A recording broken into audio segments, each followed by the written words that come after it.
Kwa hiyo picha ya 4, mjadala huu kama litmus paper ibadilikavyo katika acid au katika alkali, mjadala huu utabadili hatima yako.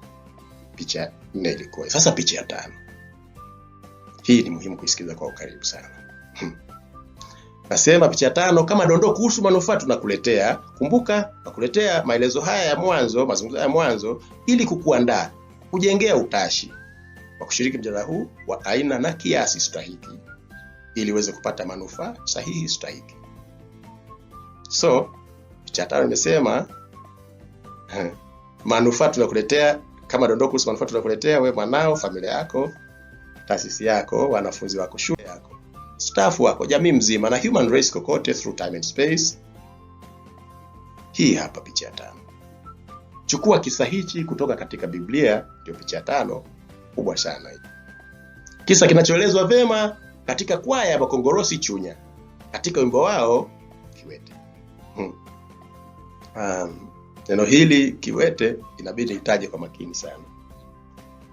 Maana unaweza kujikuta unataja jina la mtu mkubwa sana.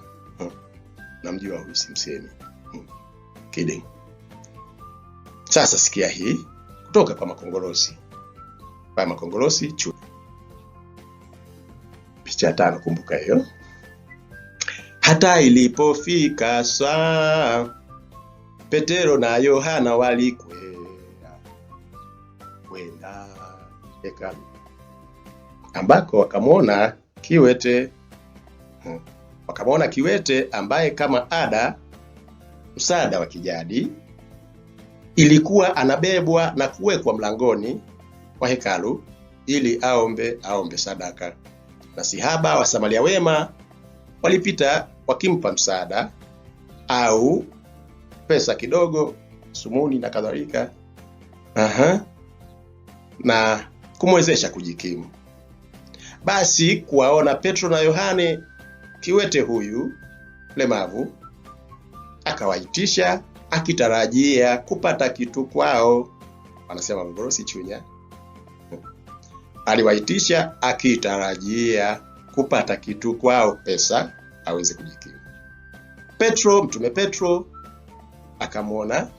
akamwonea huruma.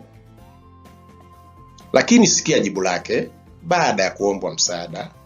Na hili ndio jibu langu, ndio ujumbe wangu, ndio picha ya 5, picha mama ya mjadala huu manufaa tunakuletea. Na kwa hiyo kwa nini ushiriki mjadala huu kwa nguvu zako zote, na walike tunaotakia mema wawe sehemu ya mjadala huu. Basi baada ya Petro kuwa wameitishwa wakiombwa watoe msaada, pesa kumwezesha maskini huyu lemavu kiwete, Petro akamwambia kiwete. Kwa neno nimesema itabidi nitaje kwa makini sana. Petro akamwangalia akamwambia, tutazame sisi, tutazame sisi, hatuna fedha wala dhahabu, lakini tutakupa tulichokuwa nacho, kikubwa zaidi. Na hapo ndio akamshika mkono wake wa kuume na vifundo vya miguu yake vikatiwa nguvu. La haula, akainuka kiwete huyu, akaingia mtaani kujitafutia na akakoma kuomba. Sasa swali kwako mzazi, mwalimu, mwajiri, kiongozi wa jamii, taasisi, ni pesa kiasi gani? Swali kwako, pesa kiasi gani unaweza kulipia elimu hii, taa hii ya radini, traffic light hii machine,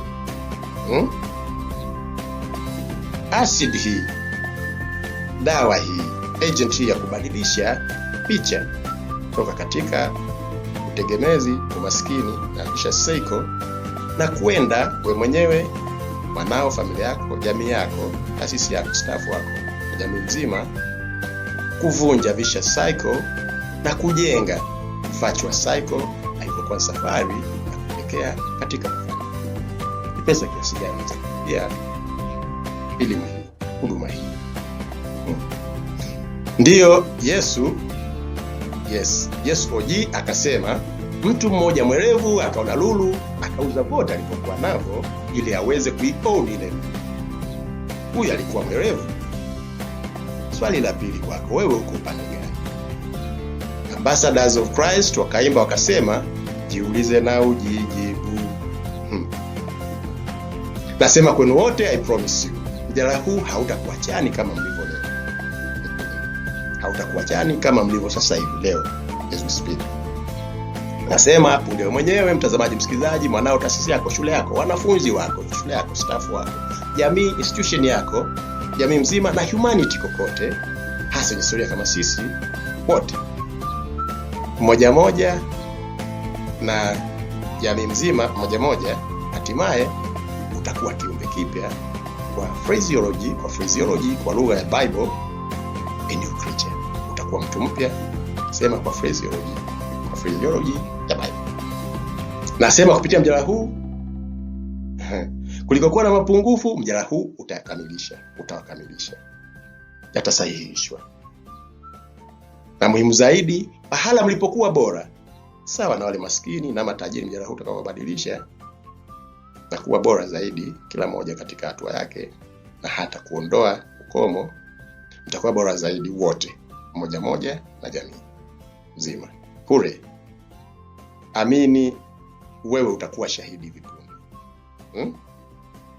Wewe mwenyewe utakuwa shahidi soon, before I finish with you. Uhakika. Nasema yumkini unaweza kuwa hujastuka bado, lakini kinachoendelea kutukia sasa hivi ni mapinduzi. Sio mengine. Mapinduzi ya kifikra kwanza, kisha katika its equivalent.